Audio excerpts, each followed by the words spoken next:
El amor de Jesús es muy grande, yo en mi vida no he visto otro igual.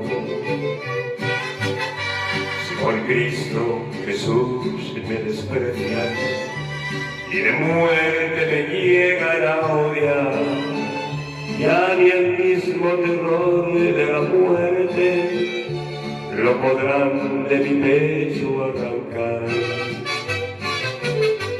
En un tiempo traté de olvidarlo, no volver ni acordar de él jamás, pero todo lo que hice fue inútil, ese amor no se puede olvidar. Hoy lo siento que hierve en mi sangre, con más fuerza y más intensidad. Es cual llama encendida en el alma, que con nada se puede apagar.